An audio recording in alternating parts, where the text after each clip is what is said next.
Well, at this point on One Chef, One Critic, we normally invite a chef to come on and do an appetizer or a dessert, but today we've decided to do cheese because cheese boards are rapidly becoming a popular after-dinner option in restaurants and also for home entertaining. A lot of people like to finish off with some cheese and a nice sip of port, perhaps some sauterne, or maybe even both.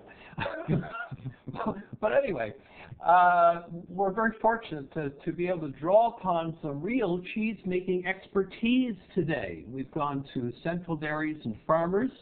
Their local cheesemaker is joining us.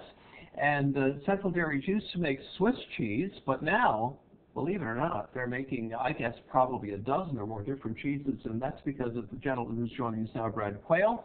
He's their cheesemaker, and all of these cheeses, Brad, are made with local milk, Newfoundland milk, right? 100% Newfoundland milk. Yeah. Now, how did you become a cheese maker? I grew up about a mile and a half from a small cheese factory back in Ontario, so it was just logical to get a summertime job there and finish high school and natural progression, I guess. Natural. Yeah, yeah.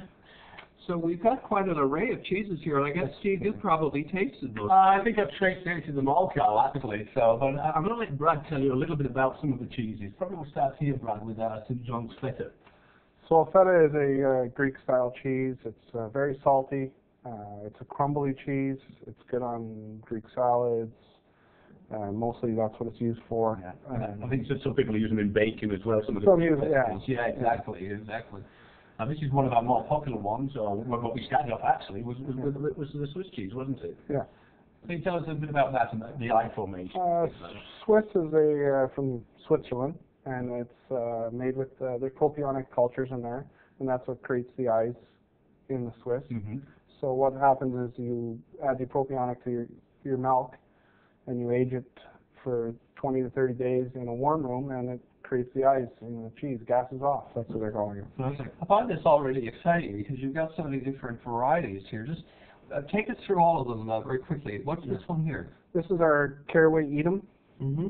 Yeah, you can see the caraway already in there. Yeah. And here? This is our Havarti. Mm-hmm. This is our regular Edam. This is our Gouda with cranberry raspberry. That's really interesting. And our Edam with 5 pepper. So how do you decide which cheeses you're going to make?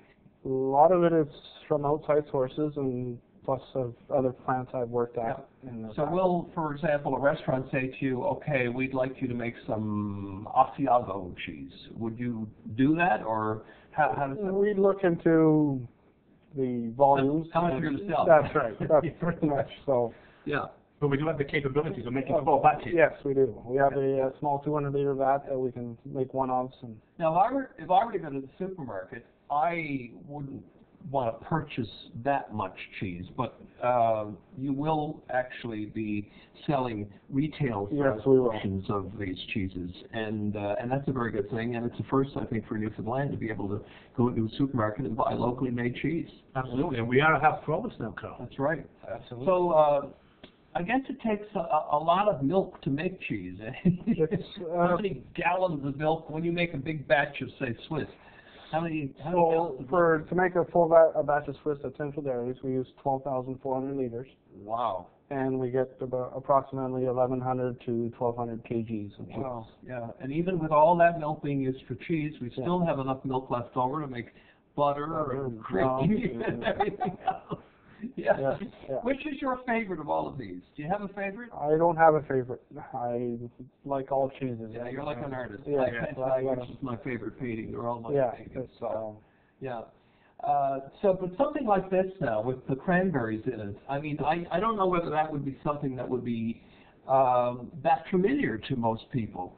Would you make a cheese like that for mass sales? We are looking into it. Yes. Yeah. So I'm hoping that because nobody else has that cheese, that we can, and same with 5 pepper and the caraway. Yeah, and I guess all of these will be competitive in terms of pricing. Correct. With what's on the market today. Yeah. And again, it's important to stress that it's local. It's a local product. 100%. 100%. I'm going to try this cheese and say goodbye. I certainly like it. Yes, so. Very good. Thank you very much, Brad Quayle. Thank you. Thank you for watching. Sorry I got my mouth full, but that's it for this edition of One shed, One Critic.